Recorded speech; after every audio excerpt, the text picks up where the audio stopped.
You're listening to the 94th edition of the Bitachon podcast. And before we continue with more psukim from Tanakh, speaking about Bitachon, I wanted to share with you something I came across. Every week they've been putting out from Rav Yisrael Brog.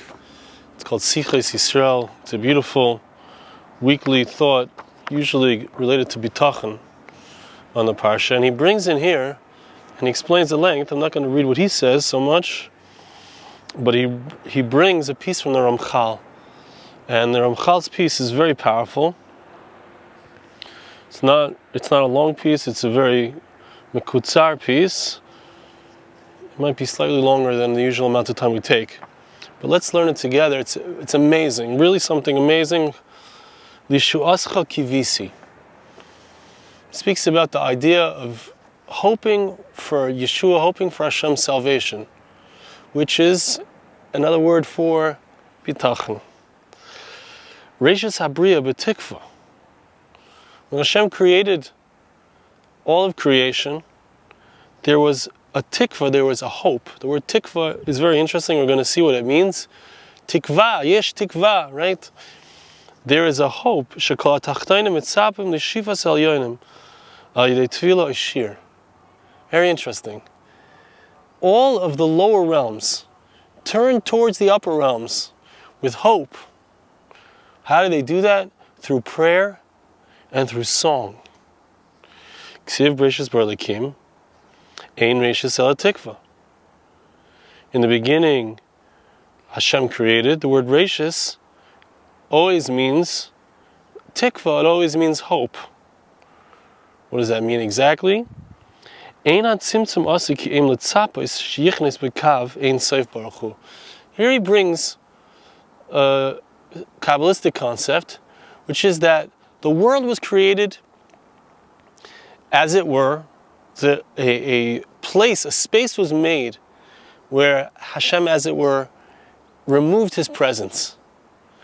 Now, there's no such thing as any place which is devoid of his presence, but conceptually, there's, right, in this world, we don't see Hashem. We have to search for his light. But this darkness, this place which seems to be devoid of God's presence, was waiting for a kav. There was a string or a line or a tzin or a pipe which Hashem would bring his light down into this darkness. That was creation, right? V'zeh kav lashon Kivui yetshuka. This kav, the word kav means a line. It's also the root of the word tikva, which means to have hope. Which means when I have hope, what I'm really basically saying is that I want to see light. I want to see Hashem's light, or I want to see Hashem's existence or his presence in my life. We live in a dark world, a world that seems to be devoid of spirituality. But we have a tshuka, we have a desire to see the light of Hashem. That's called Kivui. We want to see that kav being brought down of Hashem's light. Let's look at this, he says. All of creation, all of the creations were made imperfect. Right, as the pasuk says, that Hashem completed his creation that he created to make. What does that mean? It means that there was, even though he completed everything, there was something incomplete because it's going to be made. That the very creations themselves are going to bring upon themselves their perfection. How do they do that? Either through their good deeds, by me taking an action which is a positive action of Hashem. Let's say if I do a chesed, a kindness for somebody, I'm drawing down Hashem's light into the world towards that person. Or through prayer, or through song. What does this mean? Right? If I have a prayer, I want something good to come into the world. Let's say I want parnasa, I want to feed my family, and I pray. So what I'm doing is I'm drawing Hashem's light into my life. It's very interesting. He keeps saying again, there's prayer and there's song. The divine presence, as it were, which is represented by, perhaps you could say it corresponds, we see that Klal Yisrael, Araisa, it's all one. There's an aspect, we, the Jewish people, are the female aspect, as it were, of Hashem, where God is manifest in the world. So, we're incomplete. Right? The word Elikim always denotes the aspect of judgment. It denotes the aspect of the female aspect. Right? So in the beginning, Hashem created the world incomplete. The beginning of God's wisdom is the fear of heaven.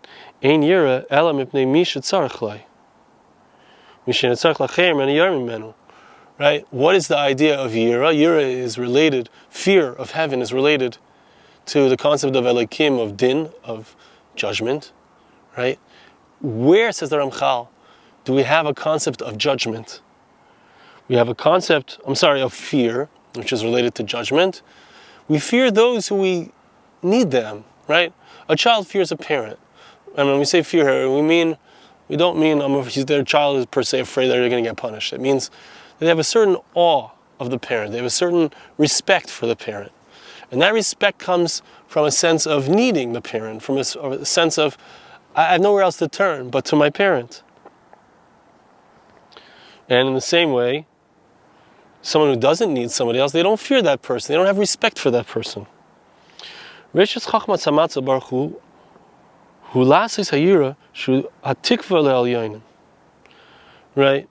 Hashem created the world so that we should have a hope to Him. We should turn to Hashem. Right? Again, the word tikva, as we said, is a language of kav. Tikva. Kav is the shirish, is the root of the word, and it means hope. And it means drawing down the light, the thin awareness of godliness into the world. And this is exactly what it means when we speak about Hashem, Hu Elikim, God, right? As we know, Reb Chaim Volozhin, I'm sure it was Reb Chaim Volozhin, I think it was Reb Chaim Volozhin, no, it was Reb Chaim Brisker, used, if I'm not mistaken, the Brisker Rav, used the Hashem Hu Elikim concept to fend off any dangers. Right,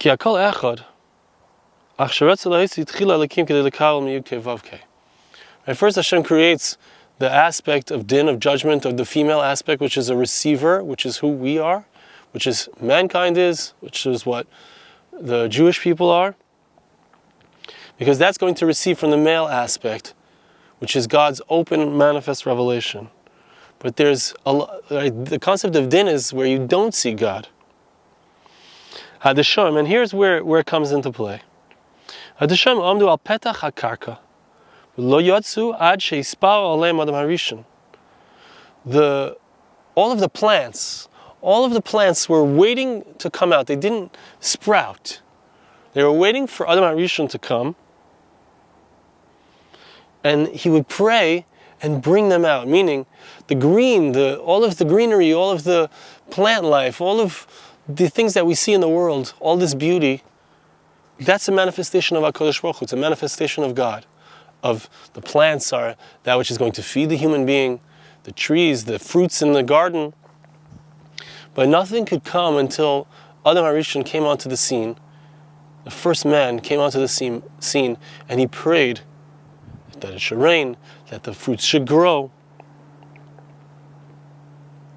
So there's an aspect of us, that's the kivui, that's the wanting. And I see here, we're not going to get through this in one session together, but let's start learning it together, and Mitzvah Hashem will continue next time as well.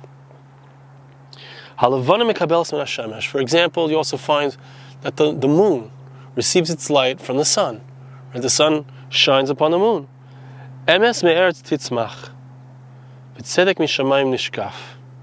Right? The pasuk says, the verse, it's in Tehillim, that, the emes, the truth, sprouts up from the earth, and righteousness comes down from the heaven. So there's a receiving that we are to do. There's a call to receive. There's a call. Kadosh Baruch Hu Please give me my needs. There's a wanting that we need to have. We need to have a tikva, which means a wanting, a desire, a hope. Shashefa nishkaf milamala, because the outpouring that Hashem wants to bring upon the world, it's waiting, as it were. Umamtin l'tikva shetitzmach milamata min haaretz.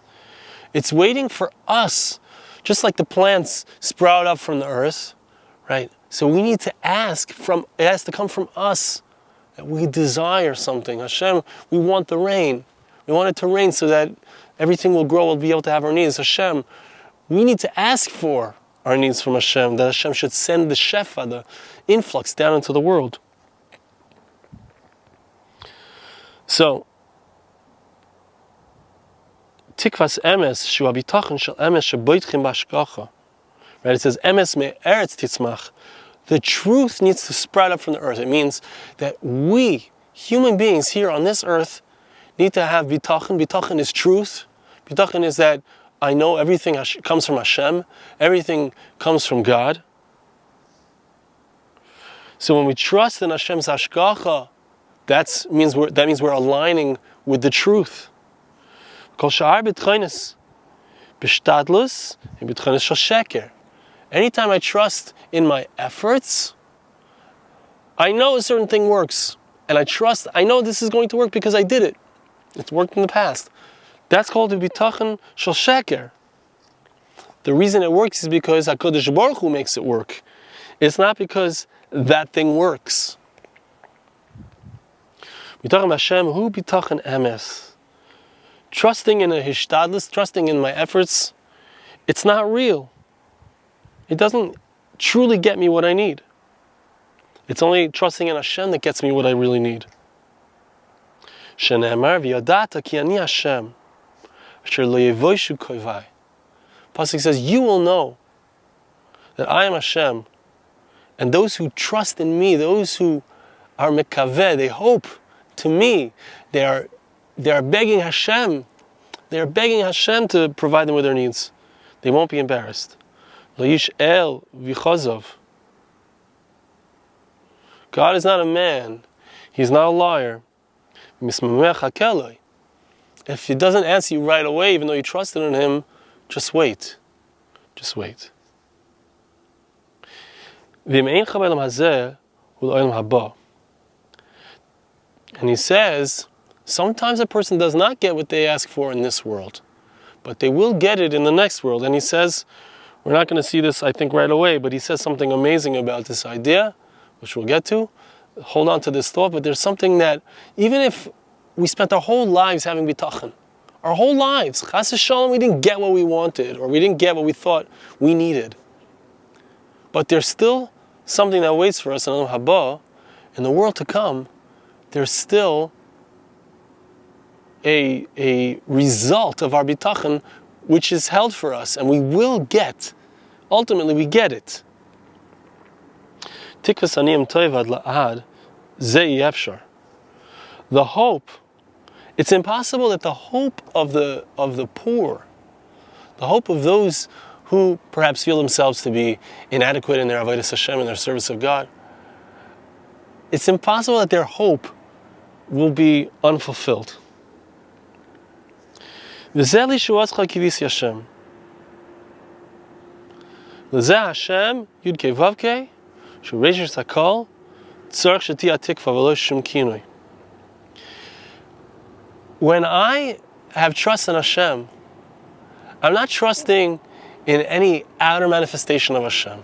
Lishuatzcha kivisi Hashem means I trust in you, Hashem, directly for my salvation. It means specifically the name Yud Kei Vav Kei, which is not a kinui, which is not a outer manifestation, as we said, of Hashem. Now listen to what happens. Okay, so this has all been an introduction, but listen to what happens when a person trusts in Hashem. When a person hopes to Hashem, when a person believes that it's Hashem who's going to give it to him, it's not going to be my hishtadlus. It's not going to be my efforts. It's not going to be anything that I've done. It's going to be only Hashem. Only Hashem is going to give me my needs. So the result is that my prayer goes up without any help. Meaning, ordinarily when a person prays, when a person davens, so how do the prayers get up to Shemaim, so to speak, right? We have to, I would say, even get to that inner aspect. It gets deeper and deeper. Really, it's going up to heaven. It's going up to the Kisei HaKavod, to the highest spheres. So, ordinarily, it takes a malach. Lo yal yedei malach el lishuas chadaika. Ordinarily, it takes a malach, an angel, to bring my prayers up to the highest heights, to bring them up in front of the Kisei HaKavod. But when I say lishuascha kivisi Hashem, I'm hoping for your salvation. Lishuascha daika, says the Ramchal. It's specifically lishuascha. I'm speaking directly. I'm speaking directly to Hashem. When I have bitachon, says the Ramchal, listen to this, it blows your mind. When I have bitachon, I am standing right in front of Hashem, right in front of the Kisei HaKavod, right in front of God's throne of glory. I'm not down here on the earth. I'm up there in Shemaim, and I'm speaking directly to Hashem, Lishuascha, Kivisi Hashem. I waited. I hoped.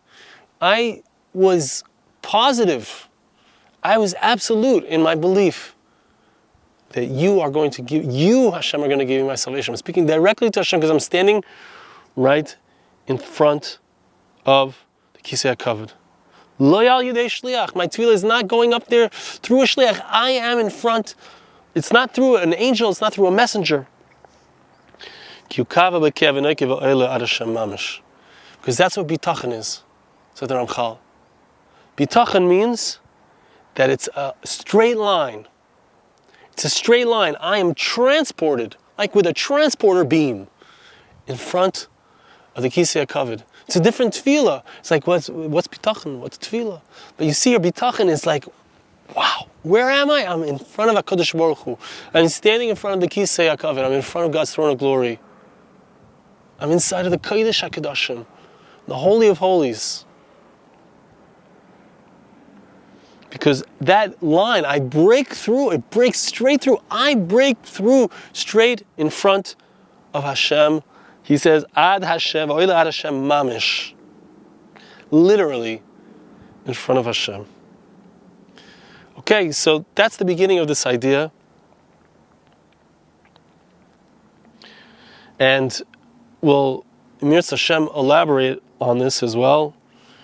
It seems like it may take 2 or 3 episodes to talk about this idea, but it's an incredible idea. Sum up, when we have bitachon, we are traveling on a light beam up in front of HaKadosh Baruch Hu, and we are drawing down into this world. We're saying, I want to receive the light that you hid. The light that you hid. You made this place a dark place so that you could pull down light out into this world. I want to receive that light. I'm absolutely certain that I will receive that light. And I'm standing through my bitachon right in front of the Kisei HaKavod, in front of the throne of Hashem's glory. Thank you so much for listening. See you again next time.